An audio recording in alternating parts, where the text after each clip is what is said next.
বোলিংয়ে নিষেধাজ্ঞা কেটেছে সাকিব আল হাসানের। ইংল্যান্ডে অ্যাকশন পরীক্ষায় উত্তীর্ণ টাইগার তারকা, যে খবর সতীর্থদের জন্যও স্বস্তির।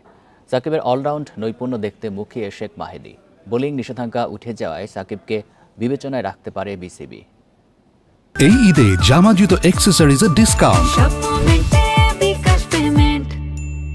একসময়ের বিশ্বসেরা অলরাউন্ডার বোলিং নিষেধাজ্ঞায় কোণঠাসা।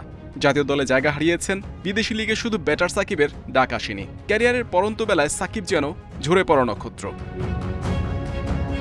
কাউন্টি ক্রিকেটে খেলে বোলিং অ্যাকশনে ত্রুটি ধরা পড়ে। ইংল্যান্ড ও ভারতে 2 দফা পরীক্ষা দিয়ে পাশ করতে পারেননি, জায়গা হয়নি চ্যাম্পিয়ন্স ট্রফির দলে।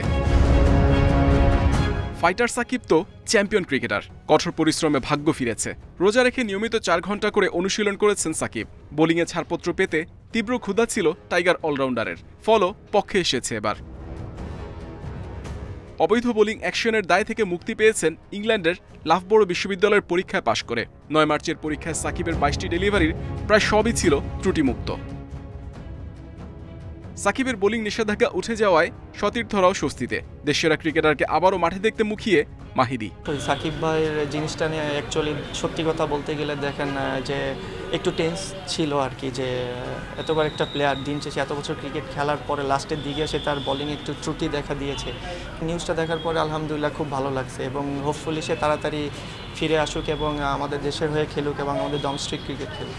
বোলিংয়ে বাধা নেই, বাংলাদেশ দলে সাকিবের ফেরার কোনো সম্ভাবনা আছে কি? ঘরের মাঠে শেষ টেস্ট খেলার ইচ্ছে পূরণ করবে কি বিসিবি? সামনে জিম্বাবুয়ের বিপক্ষে টেস্ট সিরিজ তো আছে। ওয়ানডে থেকে অবসর নেননি সাকিব, সামনে পাকিস্তান সফরে তাকে বিবেচনায় রাখা নিয়ে সংশয় আছে। এমনিতে কেন্দ্রীয় চুক্তিতেও নেই সাকিবের নাম। Muhammad Nazim, independent news, Dhaka.